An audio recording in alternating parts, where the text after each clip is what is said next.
ഗീതങ്ങളും വർണ്ണങ്ങളും ആർക്കും പറഞ്ഞറിയിച്ച് വൃത്തിയാക്കാൻ ലോകത്താരും സാധ്യമല്ല. കാരണം അവർണ്ണീയമായ സുഖമാണ് മനസ്സിലുണ്ടായിക്കൊണ്ടിരിക്കുന്നത്. ആ സുഖത്തിന് അവർ മാനത്തിലില്ല. ഈ സുഖം അനുഭവിക്കുമ്പോൾ അതിനോട് മഹത്വമായ മാറ്റമൊന്നുമില്ല. ഒരു മനുഷ്യൻ്റെ ജീവിതത്തിൽ സുഖം വേണമെന്ന് ഏവരും താല്പര്യമായിരിക്കും. അങ്ങനെയാണെങ്കിൽ അതിലേക്ക് മനസ്സിൽ ജയിച്ചാൽ ദുരിതം വെച്ചുകൊണ്ട് ദുഃഖം വെച്ചുകൊണ്ട് ഒരു കാര്യവും പോകാൻ മനസ്സിൽ സമയമില്ല. വേണ്ടാതിനെ വെച്ചുകൊണ്ട് എഴുതാൻ മനസ്സിൽ പോകാൻ സമയമില്ല. അപ്പോൾ അതിന് നമ്മൾ മനസ്സ് കൊടുത്ത് മനസ്സിനെ ഒരുക്കിയത് തൽഗുണരായി വളരുവാൻ മാത്രമാണ് മനസ്സിനെ നമ്മൾ പ്രോത്സാഹനം കൊടുക്കുന്നത്. അപ്പോൾ തൽഗുണരായി നമ്മോട് ഇതാരാണ്? വേറെ വേണ്ട, അവനവരിൽ തന്നെ അടങ്ങിയിരിക്കുന്ന മനസ്സാണ്. ആ മനസ്സാണ് നമുക്കിപ്പോൾ ആവശ്യം.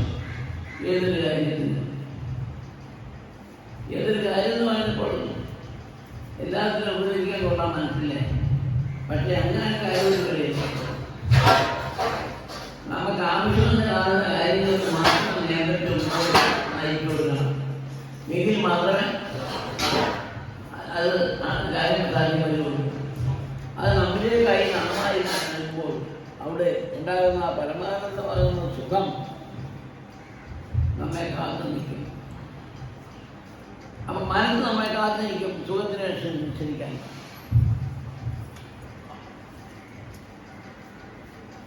അപ്പം മനസ്സ് നമുക്ക് സുഖം തരാൻ കാത്തു നിൽക്കും. മനസ്സിനെ നമ്മൾ ക്ഷണിക്കണം, സുഖം താ.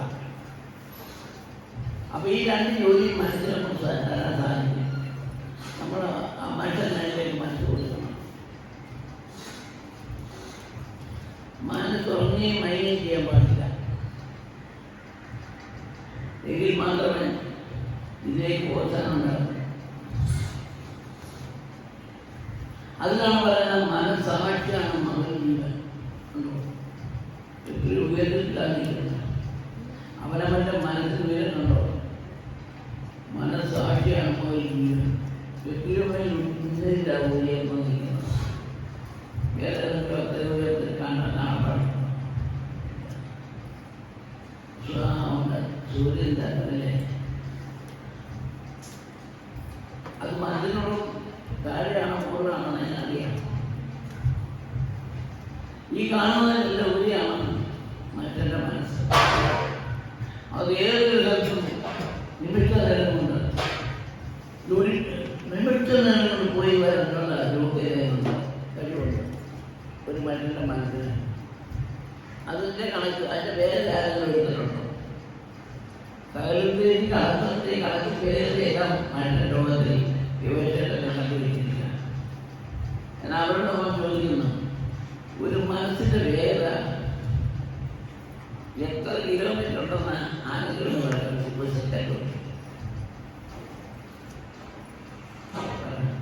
ഇരിക്കുന്നവരെല്ലാം കണക്കന്മാരും വിദ്വാൻമാരും പണ്ഡിതന്മാരും ഒക്കെയാണ് അവരോട് അനുഭവിക്കുന്നത്.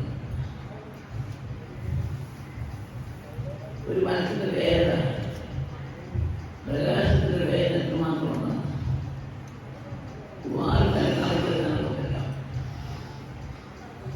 നൊടിയുടെ ഫോണിൽ പോയി തിരിച്ചു വന്ന് നമ്മൾ കാര്യം പറയുന്നത് ഒരു വസ്തുവാണെന്ന്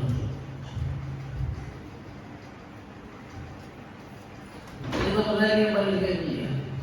ഞാൻ ആ സ്ഥലത്തിൽ വെച്ച് എന്ത് പറയുന്ന ആലോചിക്കുന്നപ്പോൾ ഭഗവാനോടെ എനിക്ക് തോന്നി. അത് ഞാൻ അവിടെ പ്രയോഗിച്ചു. അതെല്ലാം നൽകി.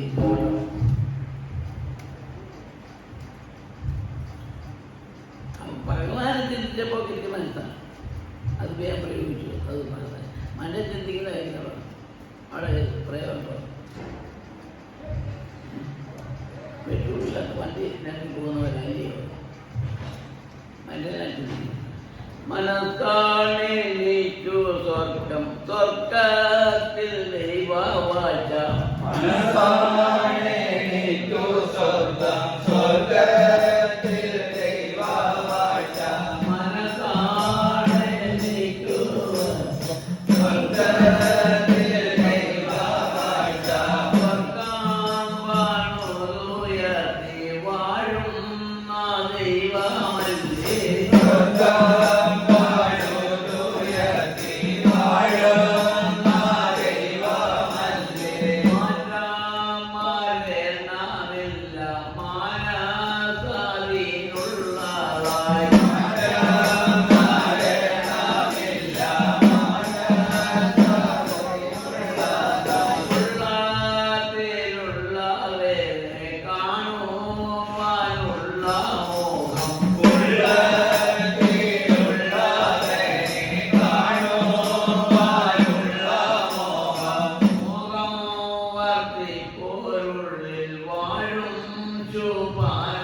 Nana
വിളിച്ചാൽ കേൾക്കും, വിളി കേൾക്കും ഭഗവാൻ അവിടെ എത്തിയിടും.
മറ്റൊരു മനസ്സും മറ്റൊന്നിനെ ചിന്തിച്ച് തേടി നടക്കാൻ മനസ്സിന് സാധ്യമല്ല. അതല്ലേ അനുഭവം. ആ അനുഭവമാണ് നമ്മെ ദൈവത്തിലേക്ക് അനുഭവിക്കുന്നത്. ആ അനുഭവം ഗുണമാണ്. ആ ഗുണമാണ് നമ്മെ ദൈവത്തിലേക്ക് ചേർത്തുകൊണ്ടിരിക്കുന്നത്. അവിടെ ചേർക്കുന്നത് എവിടെയാണ്? ശൂന്യമായിട്ട് റോസിൽ വിട്ടപ്പോൾ അതിന് ഉപകരണം ഉണ്ടല്ലോ, അതിൻ്റെ പകുതി കല്ല് വരാൻ പഠനം പോയില്ല കൂടെ. എന്ന് പറയുന്നത് പോലെ മനുഷ്യൻ്റെ മനസ്സ് അതിന് സമമാണ്. അവൻ്റെ ശക്തിയാണ് എന്നെ തള്ളി കൊണ്ടുവരുന്നത് സ്വർഗത്തിലേക്ക്. നീ പരിശോധിച്ചു വാ അവിടെ. എൻ്റെ അരിയനയിലല്ലേ എൻ്റെ കർമ്മത്തിൽ നിൽക്കുന്നത്. അപ്പോൾ ഞാൻ മനസ്സിലേക്കുള്ളൂ പോയി വരൂ മാറ്റിയാണ്. അപ്പോഴേ അവൻ ചിന്തിക്കുന്നു. ആ ചിന്തയാണ് എത്തേണ്ട സാന്നിധ്യത്തിൽ. അവിടെ പോയിട്ട് തിരിച്ചു വന്നപ്പോൾ ചോദിക്കുക, നീ അവിടെ എന്തെല്ലാം കണ്ടത്?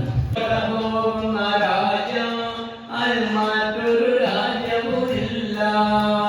സന്തോഷം തോന്നുന്ന രാജ്യം മറ്റൊരു രാജ്യവുമില്ല. എവിടെ വെളിച്ചം ശോഭയേറും രൂപം.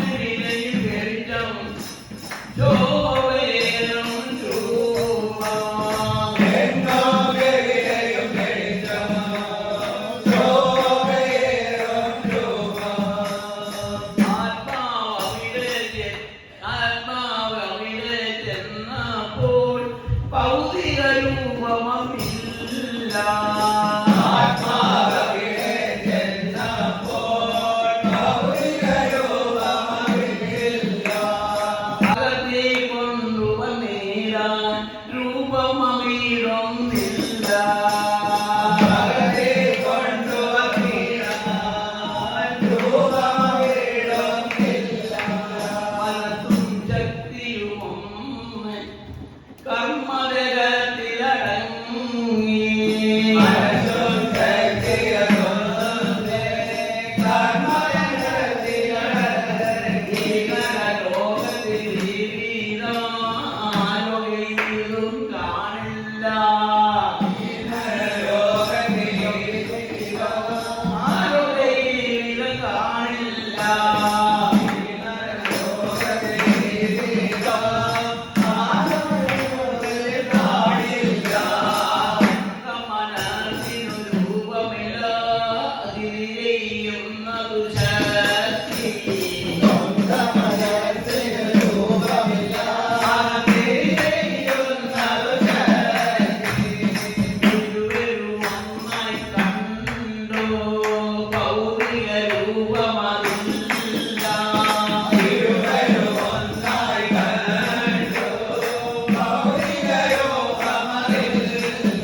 മറ്റെങ്ങും ഞാൻ കണ്ടില്ല.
വന്നവനാണെന്നൊരു ബ്രഹ്മദേവാനന്ദന് ലോകമാകെ അറിയണം, അറിയാത്തോരറിയണം.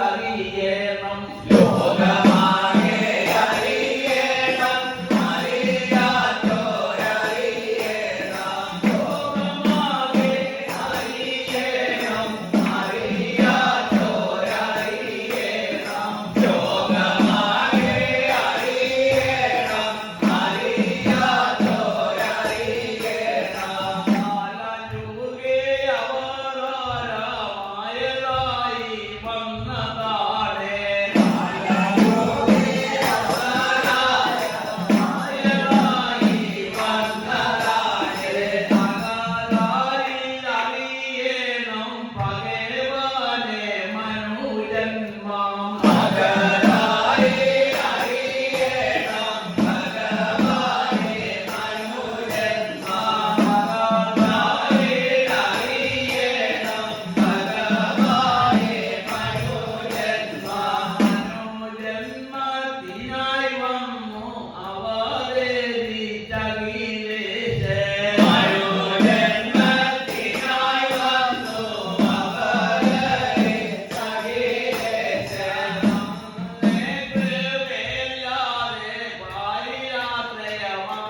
അത്യുന്നതനായിരിക്കുന്ന നാമസങ്കീർത്തനം കൈകത്തിൽ ഉച്ചരിച്ചാൽ